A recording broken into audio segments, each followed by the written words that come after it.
ಇದು SS digital channel, Shri ಸುಮಂಗಲಿ digital channel. ನೀವು ನೋಡ್ತಾ ಇದ್ದೀರಿ ಸುದ್ದಿ ಸಮಯ, ಸ್ಥಳೀಯ ಸುದ್ದಿಗಳಿಗಾಗಿ. ಸುದ್ದಿ ಸಮಯದ ಪ್ರಾಯೋಜಕರು Mahalakshmi jewellers, gold hub, main road, Kalaburagi.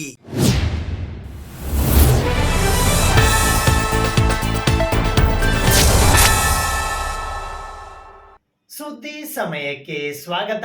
ನಾನು RJ ಮಂಜು ಹಿರೋಳಿ. ಬೌದ್ಧ ಸಮ್ಮೇಳನ ಆಚರಣಾ ಸಮಿತಿ ಕಲಬುರಗಿಯ ವತಿಯಿಂದ ಇಂದು ಕಲಬುರಗಿ ನಗರದ ಡಾಕ್ಟರ್ SM ಪಂಡಿತ್ ರಂಗಮಂದಿರದಲ್ಲಿ ಬೌದ್ಧ ಸಮ್ಮೇಳನ ಮತ್ತು ವಿಚಾರ ಸಂಕಿರಣ ಜರುಗಿತು.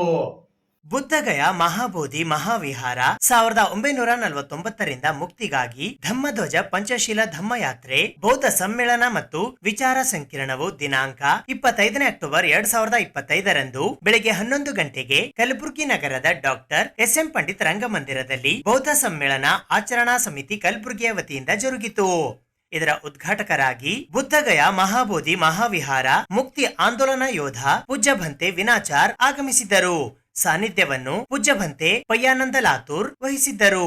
ಅಧ್ಯಕ್ಷತೆಯನ್ನು ಸಿದ್ಧಾರ್ಥ ಬುದ್ಧ ವಿಹಾರ ಕಲಬುರಗಿಯ ಪೂಜ್ಯ ಭಂತೆ ಸಂಗಾನಂದ್ ವಹಿಸಿದ್ದರು. ಸಮ್ಮೇಳನದ ನೇತೃತ್ವವನ್ನು ಬೆಳಮಗಿಯ ಧ್ಯಾನಭೂಮಿ ಬುದ್ಧ ವಿಹಾರದ ಪೂಜ್ಯ ಭಂತೆ ಅಮರಜ್ಯೋತಿ, ಪೂಜ್ಯ ಭಂತೆ ವರಜ್ಯೋತಿ ಅಣದೂರ್, ಪೂಜ್ಯ ಭಂತೆ ಸಂಘರಕ್ಷಿತ್ ಬೀದರ್, ಪೂಜ್ಯ ಭಂತೆ ಯಶ್ ಸೋಲಾಪುರ್ ಹಾಗೂ ಪೂಜ್ಯ ಭಂತೆ ಧಮ್ಮದೀಪ್ ಬೀದರ್ ಇವರು ವಹಿಸಿದ್ದರು. ಅತಿಥಿಗಳಾಗಿ ಕಲಬುರಗಿ ಮಹಾನಗರ ಪಾಲಿಕೆಯ ಉಪ ಮಹಾಪೌರರಾದ ತೃಪ್ತಿ ಶ್ರೀನಿವಾಸ್ ಲಾಖೆ ಆಗಮಿಸಿದ್ದರು. ಈ ಸಂದರ್ಭದಲ್ಲಿ ಬೌದ್ಧ ಸಮ್ಮೇಳನ ಆಚರಣಾ ಸಮಿತಿ ಕಲಬುರಗಿಯ ಗೌರವ ಅಧ್ಯಕ್ಷರಾದ ದಿಗಂಬರ್ ಬೆಳಮಗಿ, ಅಧ್ಯಕ್ಷರಾದ ರಮೇಶ್ ಪಟ್ಟೇದಾರ್, ಪ್ರಚಾರ ಸಮಿತಿಯ ಅಧ್ಯಕ್ಷರಾದ AB ಹೊಸಮನಿ, ಸ್ವಾಗತ ಸಮಿತಿಯ ಅಧ್ಯಕ್ಷರಾದ ನಾಗಮೂರ್ತಿ ಶೀಲ್ವನ್, ಶಿಸ್ತು ಆಚರಣಾ ಸಮಿತಿಯ ಅಧ್ಯಕ್ಷರಾದ ಪ್ರಕಾಶ್ ಮೂಲಭಾರತಿ, SS ತವಡೆ, ದಿನೇಶ್ ದೊಡ್ಡಮನಿ, ದೇವೇಂದ್ರ ಸಿನ್ನೂರ್, ಸುರೇಶ್ ಹಾದಿಮನಿ, ಬಾಬು ದಶರಥ್ ವಂಟಿ, ಸುರೇಶ್ ಹಾದಿಮನಿ, ಫಾದರ್ ಸಂತೋಷ್ ಸೇರಿದಂತೆ ಇತರೆ ಅನೇಕರು ಪಾಲ್ಗೊಂಡಿದ್ದರು. AB ಹೊಸಮನಿ ಸ್ವಾಗತಿಸಿದರು. कुमारी गायत्री संगोळगी निरूपिसिदरू. आज कलबुर्गी में भंते अमरज्योति के प्रयास से कर्नाटक की धरती पे महाबोधि महाविहार मुक्ति आंदोलन के जन समर्थन में एक भव्य धम्मध्वज यात्रा और जनसभा का आयोजन किया गया. ये आयोजन किया गया इसलिए क्योंकि 12 फरवरी 2025 से बोध गया में एक धरना शुरू हुआ, जिसका उद्देश्य है कि 134 साल से जो लड़ाई अनागारिक धम्मपाल जी ने श्रीलंका से आकर कि महाबोधि महाविहार मुक्त करो, मुक्त क्यों करे? क्योंकि महाबोधि महाविहार जिस प्रकार मस्जिद मुसलमानों की है, चर्च ईसाइयों के है, पोप पास्टर के है, सिख गुरुद्वारे सिख पाठी के है, उसी प्रकार महाबोधि महाविहार बौद्ध भिक्षुओं को भंते जी को मिलना चाहिए. पर वहाँ पर क्या था कि पंडे पुरोहित पुजारियों का कब्जा था, तो कब्जा मुक्त कराने की लड़ाई को अनागारिक धम्मपाल जी ने शुरू किया.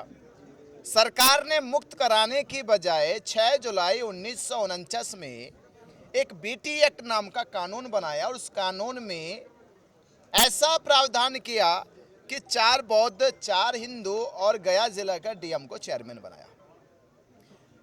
बौद्ध पूछना चाहते आज कि जब आपने 4 हिंदुओं को रखा तो क्या आपने भारत के जितने भी हिंदू मंदिर है, क्या किसी हिंदू मंदिर में किसी बौद्ध भिक्षु को रखा, बौद्ध अनुयायियों को रखा?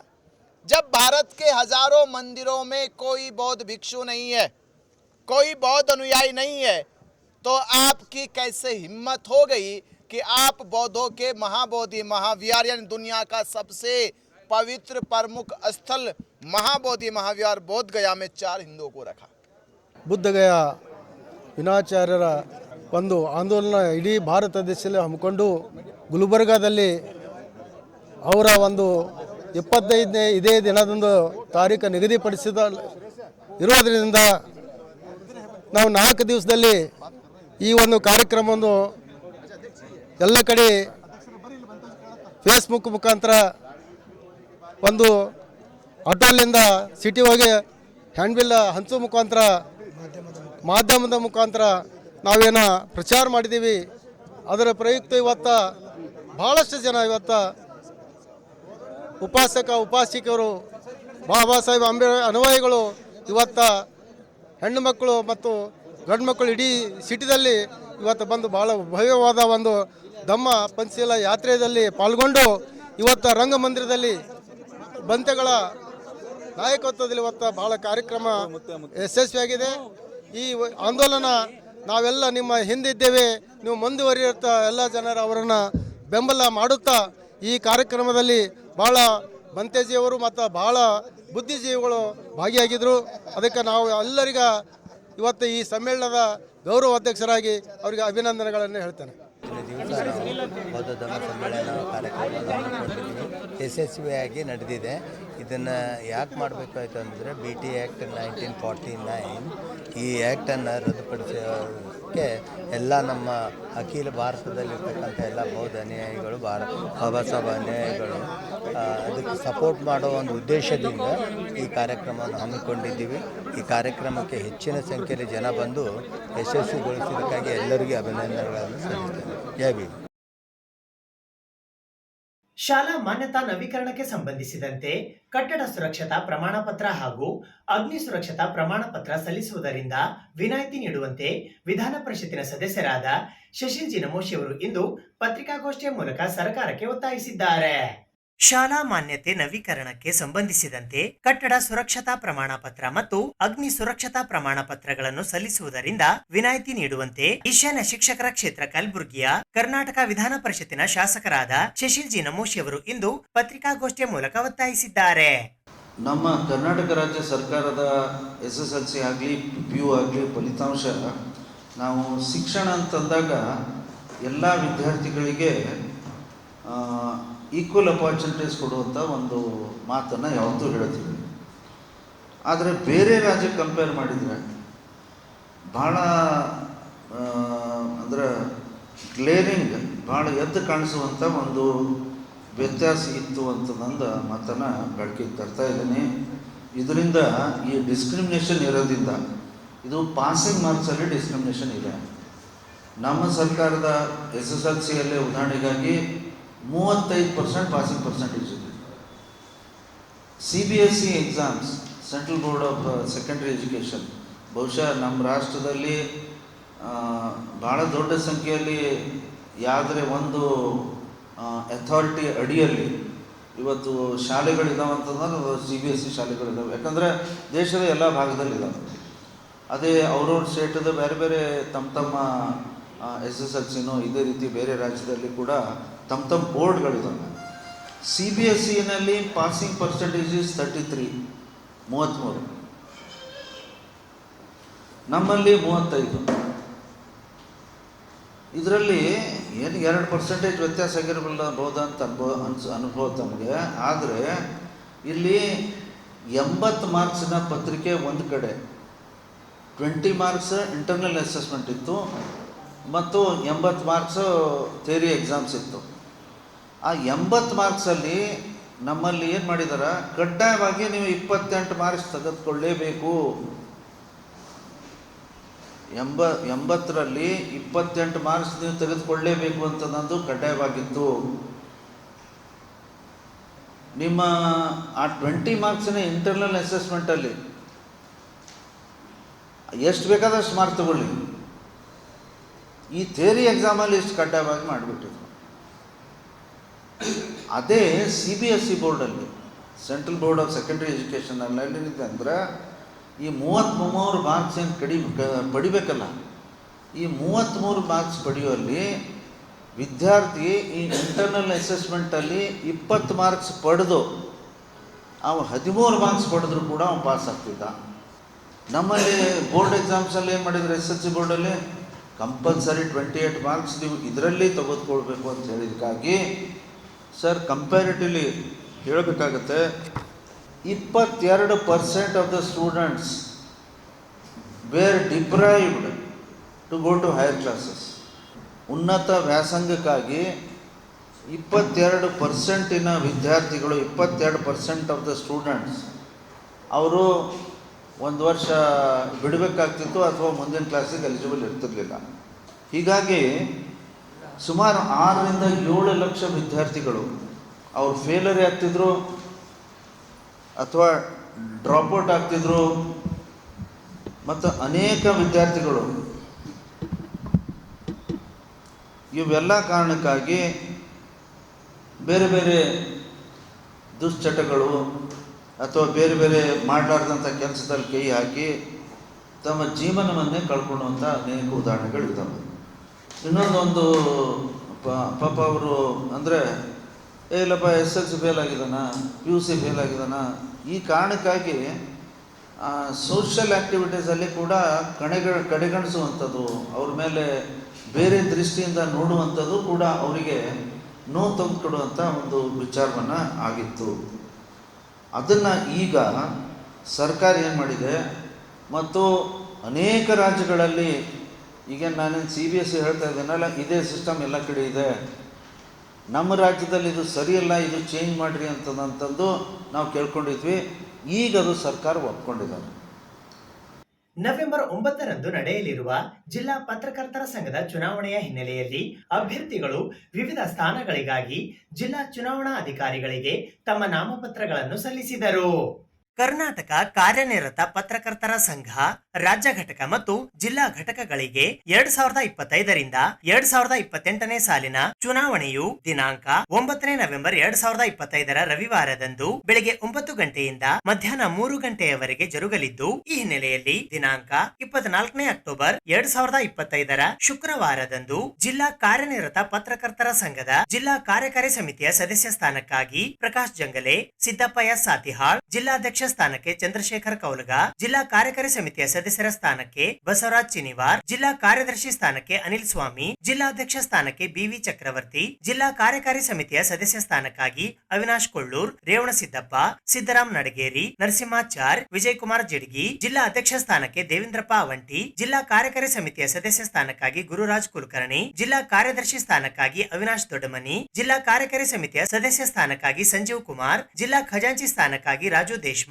ಹಾಗೂ ಜಿಲ್ಲಾ ಅಧ್ಯಕ್ಷ ಸ್ಥಾನಕ್ಕಾಗಿ ಹನುಮಂತರಾವ್ ಭೈರಾಮಡ್ಗಿ ಅವರು ಜಿಲ್ಲಾ ಚುನಾವಣಾ ಅಧಿಕಾರಿಗಳಿಗೆ ತಮ್ಮ ನಾಮಪತ್ರವನ್ನ ಸಲ್ಲಿಸಿದರು. ಕರ್ನಾಟಕ ಕಾರ್ಯನಿರತ ಪತ್ರಕರ್ತರ ಸಂಘದ ಚುನಾವಣೆಗೆ ಇಂದು ಕಾರ್ಯದರ್ಶಿ ಸ್ಥಾನಕ್ಕೆ ನಾನು ನಾಮಪತ್ರ ಸಲ್ಲಿಸಿದ್ದು, ಕಲಬುರಗಿ ಜಿಲ್ಲಾ ಘಟಕದ ಕಾರ್ಯದರ್ಶಿಗೆ ಇಂದು ಬೆಳಗ್ಗೆ ಚುನಾವಣಾಧಿಕಾರಿಗೆ ನಾಮಪತ್ರವನ್ನು ಸಲ್ಲಿಸಲಾಗಿದೆ. ಎಲ್ಲ ಕಲಬುರಗಿ ಜಿಲ್ಲಾ ವರದಿಗಾರರಿಗೆ ಹಾಗೂ ಪತ್ರಕರ್ತರಿಗೆ ಮನವಿ ಇದೆ.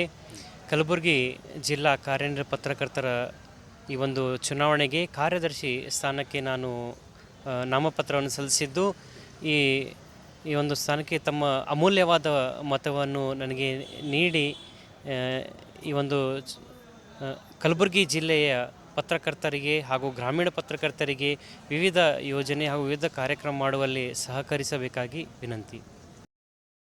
ನವೆಂಬರ್ 9ರಂದು ನಡೆಯಲಿರುವ ಜಿಲ್ಲಾ ಪತ್ರಕರ್ತರ ಸಂಘದ ಚುನಾವಣೆಯ ಹಿನ್ನೆಲೆಯಲ್ಲಿ ಅಕ್ಟೋಬರ್ 25ರ ಶನಿವಾರದಂದು ವಿವಿಧ ಸ್ಥಾನಗಳಿಗಾಗಿ ಅಭ್ಯರ್ಥಿಗಳು ಜಿಲ್ಲಾ ಚುನಾವಣಾ ಅಧಿಕಾರಿಗಳಿಗೆ ತಮ್ಮ ನಾಮಪತ್ರಗಳನ್ನು ಸಲ್ಲಿಸಿದರು.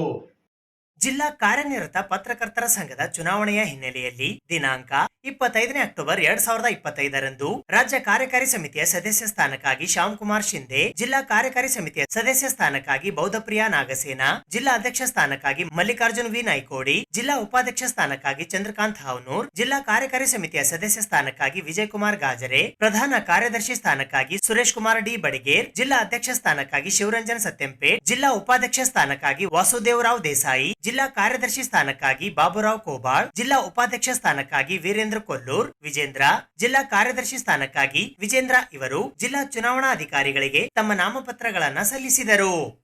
ಕಳೆದ ಬಾರಿ ಕರ್ನಾಟಕ ಕಾರ್ಯನಿರತ ಪತ್ರಕರ್ತರ ಸಂಘದ ಜಿಲ್ಲಾ ಸದಸ್ಯತ್ವ ಸ್ಥಾನಕ್ಕೆ ಸ್ಪರ್ಧಿಸಿದೆ.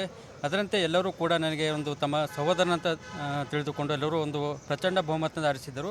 ಆದರೆ ಈ ಬಾರಿ ಕೂಡ ಒಂದು ಕರ್ನಾಟಕ ಜಿಲ್ಲಾ ಕಾರ್ಯನಿರತ ಪತ್ರಕರ್ತರ ಸಂಘದ ಜಿಲ್ಲಾ ಕಾರ್ಯದರ್ಶಿ ಸ್ಥಾನಕ್ಕೆ ಎಂದು ಒಂದು ನಾಮಪತ್ರ ಸಲ್ಲಿಸಿದ್ದೇನೆ.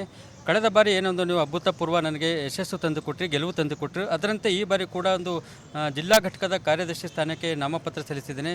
ಕಳೆದ ಬಾರಿ ನೀವೇನು ಬೆಂಬಲ ಸೂಚಿಸಿದ್ದೀರಿ, ಮತ ಹಾಕಿರಿ. ಈ ಬಾರಿ ಕೂಡ ನನಗೆ ಕಾರ್ಯದರ್ಶಿ ಸ್ಥಾನಕ್ಕೆ ಮತ್ತೆ ಮರು ಆಯ್ಕೆ ಮಾಡ್ತೀರಾ ಅಂತ ಒಂದು ಆಶಾಭಾವನೆ ಇಟ್ಟುಕೊಂಡಿದ್ದೇನೆ. ಪತ್ರಕರ್ತರ ಏನೇ ಒಂದು ಸಮಸ್ಯೆಗಳಿದ್ದರೂ ಕೂಡ ನಾನು ಒಂದು ಅವರ ಪ್ರತಿನಿಧಿಯಾಗಿ ಒಂದು ಜಿಲ್ಲಾ ಅಧ್ಯಕ್ಷರಾಗಿರ್ಬೋದು ಮತ್ತು ರಾಜ್ಯ ಘಟಕದ ಗಮನಕ್ಕೆ ತಂದು ಅವರ ಏನೇ ಸಮಸ್ಯೆಗಳಿದ್ದರೂ ಒಂದು ಬಗೆಹರಿಸುವ ಪ್ರಯತ್ನ ಮಾಡ್ತೇನೆ ಎಂಬ ಒಂದು ಭರವಸೆ ನೀಡ್ತೇನೆ. ಜಿಲ್ಲಾ ಕಾರ್ಯನಿರತ ಪತ್ರಕರ್ತರ ಸಂಘದ ಚುನಾವಣೆ 2025ರಿಂದ 28ರ ಅವಧಿಯ ಚುನಾವಣೆ ನಡೀತಾ ಇದೆ.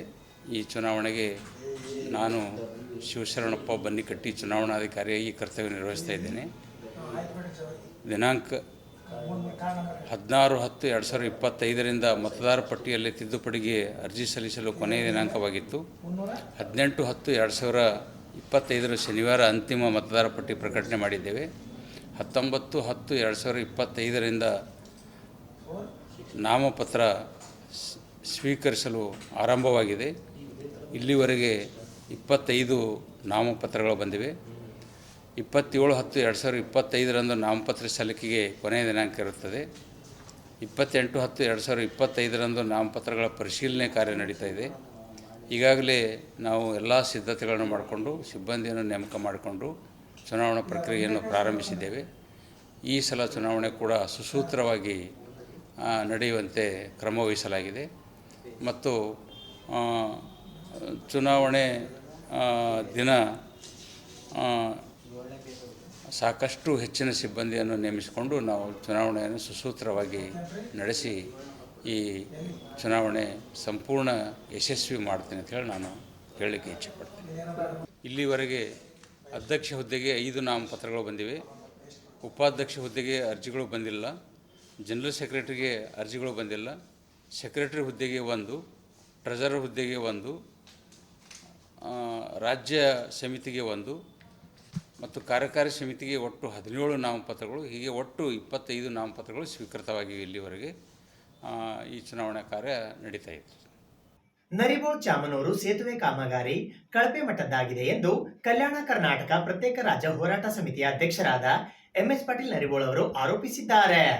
ನರಿಬೋಳ್ ಚಾಮನೂರು ಸೇತುವೆ ಕಾಮಗಾರಿ ಕಳಪೆ ಮಟ್ಟದಿಂದ ಕೂಡಿದ್ದು ಅರ್ಧಂಬರ್ಧ ಕೆಲಸ ಮಾಡಿ ಕಾಮಗಾರಿ ಬಿಲ್ ಪಡೆದ KVM ಕಂಪನಿಯನ್ನು ಕಪ್ಪು ಪಟ್ಟಿಗೆ ಸೇರಿಸಿ ಕೂಡಲೇ ಸೇತುವೆ ಕಾಮಗಾರಿ ಪೂರ್ಣಗೊಳಿಸಬೇಕು ಎಂದು ರಾಷ್ಟ್ರೀಯ ಹೆದ್ದಾರಿ ಕಾರ್ಯನಿರ್ವಾಹಕ ಅಭಿಯಂತರರಿಗೆ ಒತ್ತಾಯಿಸಲಾಯಿತು. ಬ್ರಿಡ್ಜ್ ಕಾಮಗಾರಿ ವಿರುದ್ಧ ದೂರು ಹಿನ್ನೆಲೆಯಲ್ಲಿ ಸ್ಥಳಕ್ಕೆ ಬಂದ ಇಇ ಅವರು ಈಗಾಗಲೇ ಗುತ್ತಿಗೆದಾರನ ಅಗ್ರಿಮೆಂಟ್ ರದ್ದುಪಡಿಸಿ ಸುಮಾರು 6 ಕೋಟಿ ರೂಪಾಯಿಗಳನ್ನು ದಂಡ ಹಾಕಿ ಬ್ಲಾಕ್ ಲಿಸ್ಟ್ಗೆ ಹಾಕಲು ಸರ್ಕಾರಕ್ಕೆ ಶಿಫಾರಸು ಮಾಡಿದ್ದು, ಈ ಕಾಮಗಾರಿ ಪ್ರಾರಂಭದ ಕುರಿತು 15 ದಿನದಲ್ಲಿ ತಮಗೆ ತಿಳಿಸಲಾಗುವುದು.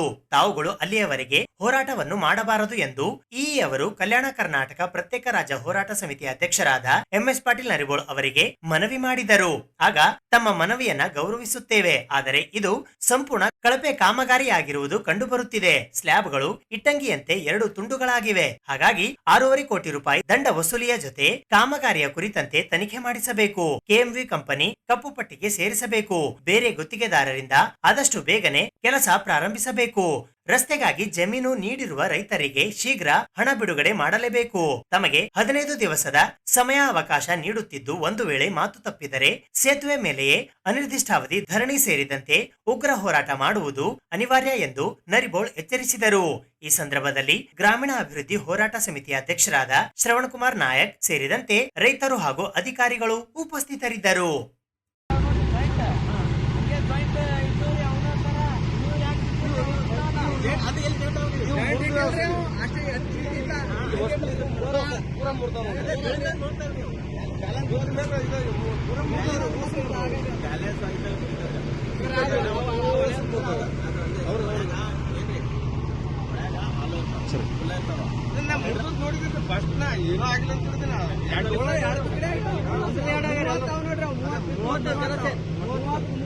ಸರ್, ಒಂದ್ರ ವ್ಯಾಲ್ಯೂ ಎಷ್ಟು ಇರ್ಬೋದ್ರ ಅಂತ ಎತ್ತಲಾಗಿ 1 ಲಕ್ಷ ಕೊಟ್ಟ ನಾವು ಎತ್ತಲಾಗಿ 1 ಲಕ್ಷ ಕೊಟ್ಟ. ಅವು ದೊಡ್ಡ ಇಟ್ಟಚ್ಚಿ ಲೊಟ್ಟ ಬರ್ತಾರ, ಸುಮ್ಮನೆ ಮಾಡ್ಲಿ ಬಿಟ್ಟು ದಿನಕ್ಕೊಂದು ಸುಮಾರು ಒಂದು 25 ಒಂದು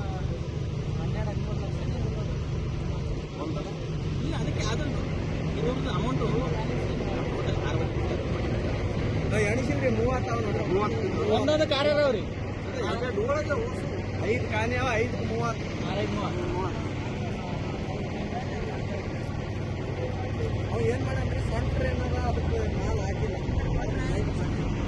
ಕಲ್ಯಾಣ ಕರ್ನಾಟಕ ಹೋರಾಟ ಸಮಿತಿ ರಾಜ್ಯಾಧ್ಯಕ್ಷರಾದ MS ಪಾಟೀಲ್ ನರಬೋಳಿ ಅವರು ಪತ್ರಿಕಾ ಪ್ರಕಟಣೆ ಮೂಲಕ ಉಪವಾಸ ಸತ್ಯಾಗ್ರಹ ಕೊಡ್ತೇವೆ ರಾಷ್ಟ್ರೀಯ ಹೆದ್ದಾರಿ ಕಚೇರಿಯ ಮುಂದೆ ಅಂತ ಹೇಳಿದರು.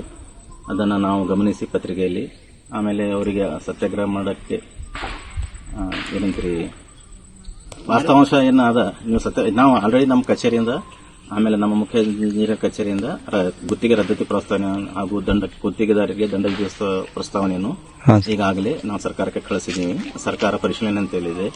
ಸರ್ಕಾರದ ಪರಿಶೀಲನೆ ಮಾಡಿ ಅದನ್ನು ಅನುಮೋದನೆ ಆಗ್ತದೆ. ಅದ್ರ ಸಲುವಾಗಿ ಒಂದು 15 ದಿವಸ 20 ದಿವಸ ವೇಟ್ ಮಾಡಿ, ಆಮೇಲೆ ಮುಂದೆ ನೀವು ಇದು ಲೇಟ್ ಆಯ್ತು ಅಂದ್ರೆ ಅವಾಗ ನೀವು ಸ್ಟ್ರೈಕ್ ಮಾಡಬಹುದು ಅಂತ MS ಪಾಟೀಲ್ ಹೇಳಿದ್ದೀವಿ. ಸರ್, ಈಗ ಎಷ್ಟು ದಿನದ ಒಳಗೆ ಚಾಲು ಮಾಡ್ತೀರಿ ಅಂತ ಹೇಳಿ ರದ್ದತಿ ಪ್ರಸ್ತಾವನೆ ಆಗಿದ್ಮೇಲೆ ನಾವು ಹೊಸದಾಗಿ ಮತ್ತೊಮ್ಮೆ ಅಂದಾಜು ಪತ್ರಿಕೆ ತಯಾರು ಮಾಡಿ ಅಂದಾಜು ಪತ್ರಿಕೆ ತಾಂತ್ರಿಕ ಅನುಮೋದನೆ ಸಿಕ್ಕ ನಂತರ ನಾವು ಟೆಂಡರ್ ಇದು ಒಂದು 3 ತಿಂಗಳ ಟೆಂಡರ್ ಪ್ರೊಸೆಸ್ ಆಗ್ತದೆ. ಇದು ಇವತ್ತಿನ ಸುದ್ದಿ ಸಮಯ. ಸ್ಥಳೀಯ ಸುದ್ದಿಗಳಿಗಾಗಿ ನೋಡ್ತಾ ಇರಿ ಸುದ್ದಿ ಸಮಯ.